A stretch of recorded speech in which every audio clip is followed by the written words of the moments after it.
I caught my wife cheating with my stepbrother, who bullied me for years. Then I found out more.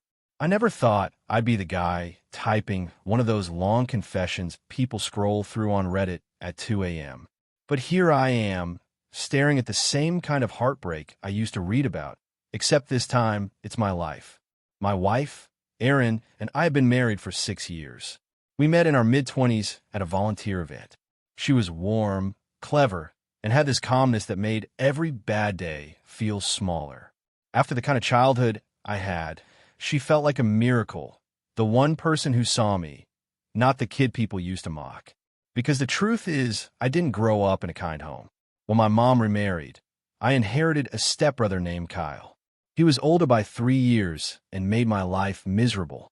Every insult, every shove in the hallway, every time he reminded me I didn't really belong, I still remember it. My mother would say he just needed time to adjust. My stepfather would laugh it off. I learned to survive by being quiet, invisible, and dreaming of the day I'd move out. When I finally did, I swore I'd never let anyone make me feel small again. Years later, when Mom organized family dinners, I'd show up, smile politely, and keep my distance. Kyle had turned into one of those people who bragged about everything: the car, the job, the gym routine. Still, I thought we'd both outgrown the old rivalry. I was wrong. The subtle shifts. Erin met him at one of those dinners. At first, I didn't think much of it. She was friendly with everyone. But after that night, Kyle started texting me more often. Random memes, casual check-ins. It felt strange, like he was trying too hard. Then, a few weeks later, Erin began mentioning him in small ways. "Your brother's funny," she'd say. Or, "Kyle's wife must have been so controlling. No wonder they split." I didn't like how easily she sympathized with him, but I brushed it off. Months passed. Erin's laughter changed. Her phone was always face down. She'd stay up late working. She started wearing perfume I hadn't bought her. I convinced myself I was paranoid. The real gut punch came one night when she left her laptop open on the counter. A message notification popped up, Kyle Redhart. I froze. The preview said, "Same time tomorrow? I can't stop thinking about you." My hand shook so badly I could barely open a laptop. I didn't scroll far. I didn't need to. There were dozens of messages. Jokes. Flirting. Plans. Pictures I can't unsee. Though nothing was explicit, it didn't need to be. The intimacy was obvious. I remember just standing there, staring at my reflection in the black screen after it locked again. The kid Kyle used to bully was back, powerless, humiliated, small, pretending nothing was wrong. That night, I didn't confront her. I couldn't. I sat beside her in bed while she slept peacefully, her phone glowing softly on the nightstand. My chest ached, but my mind was strangely clear. Over the next week, I acted normal. I went to work, made her coffee, kissed her cheek before bed. Meanwhile, I copied every message, every email, every screenshot to a private drive. If I learned anything from being bullied, it was patience. Revenge isn't about explosions, it's about precision. The more I dug, the worse it got. She hadn't just been seeing Kyle. There were at least 2 others, coworkers, old friends, little fragments of conversations that hinted at more. My marriage wasn't just broken. It had been hollow for months. I realized Kyle hadn't changed at all. He didn't just want to hurt me physically anymore. He wanted to humiliate me, to prove he could still take what was mine. The breaking point. A week later, Mom invited everyone over for her birthday dinner. Kyle would be there. So would Erin. I accepted without hesitation. That night became the foundation of my plan. I spent the next few days quietly preparing. I called an old college friend, Leo, who worked in IT and owed me a favor. He helped me organize the evidence into a neat, time-stamped presentation. Messages, call logs, photos.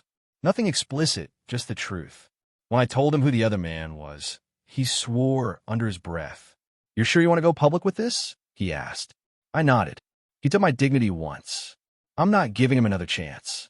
By the night of the dinner, I felt strangely calm. Mom's house looked the same as always. Too many family photos, the smell of roast chicken, laughter echoing from the living room. Erin greeted me with a kiss on the cheek like nothing was wrong.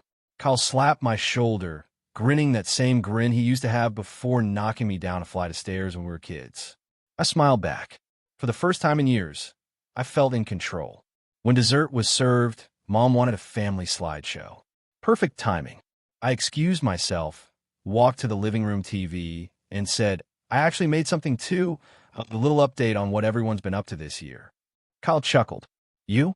Making a slideshow? Must be good. I pressed play. The first few slides were innocent. Family trips, birthdays, vacations. Then the next image appeared. A screenshot of Aaron's text to Kyle. You were right. He'll never find out. The room went silent. The silence in the room was the kind that hums in your ears.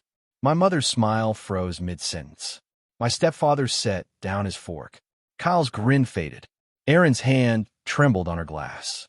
The next slide showed a series of short, time-stamped messages. Nothing graphic, just enough for anyone with eyes to understand. Last night was perfect. Can't believe we got away with it. Same time tomorrow. Erin's voice cracked. Stop it. This isn't what it looks like. I turned to her, calm as ice. You're right, I said. It's actually worse. Keep watching. The next image showed a call log, hours of late-night conversations between her and my stepbrother, overlapping with nights she'd told me she was working late. Then one final slide. A simple screenshot of a cloud folder titled Special Moments that both their email addresses had access to. No one spoke. You could hear the clock ticking in the hallway. Kyle stood up first, face red.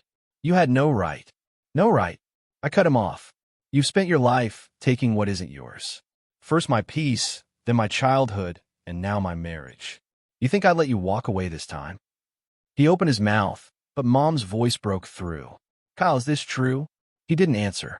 That was answer enough. Aaron burst into tears, babbling excuses about loneliness, confusion, how it just happened. I didn't yell. I didn't even look at her. I picked up my keys, turned to my mother, and said softly, sorry to ruin your birthday. But I figured it was time everyone saw the truth. Then I walked out. The aftermath. The days that followed felt unreal. Erin moved out the next morning.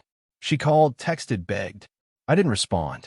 She sent long emails trying to explain how it was a mistake, how Kyle manipulated her. I forwarded them all to my lawyer. The divorce was clean and fast, thanks to the mountain of evidence I'd quietly collected. I made sure she didn't walk away with a cent more than she deserved. As for Kyle, things unraveled quickly. His company had strict policies about ethics and reputation. When word of his affair with his own brother's wife leaked, I didn't have to say much. Small towns talk. His promotion evaporated. So did his fiancée, who just started seeing him again after a breakup. Mom was devastated. She tried to play mediator, but eventually she stopped defending him. I think seeing the messages broke something in her too. The twist. Then I found out more. A few weeks later, while sorting through our joint storage account to remove Aaron's access, I noticed an unfamiliar folder. Inside were messages she'd exchanged with another man, someone from her office. Dates overlapped with her affair with Kyle. She wasn't just unfaithful once. She'd been building a network of lies around me for nearly a year. We always tell ourselves the first betrayal is the worst, but the second one, the quiet realization that it was never just one mistake, that's the cut that goes deepest. For a while, I felt hollow, but that emptiness slowly turned into clarity. The clever revenge. I didn't destroy her life. I just stopped protecting it. When mutual friends asked why we split, I told them the truth. She cheated with my stepbrother and 2 coworkers. I wish her the best. That's it. No anger, no shouting. The calm tone made it undeniable. Erin tried to rebuild her image online, posting self-help quotes and healing journeys. It didn't work. People saw through it. Meanwhile, I focused on therapy, my job, and the small things that made life mine again. Hiking, cooking, even joining a local storytelling group. Kyle tried reaching out once, a pathetic message about forgiveness and family bonds. I replied with one sentence. I forgave you when I stopped caring. And that was that. Reflection. Months later, standing in my quiet apartment, I looked at the single photo I hadn't taken down. One from our wedding day. We looked happy, and for a moment I felt that ache again.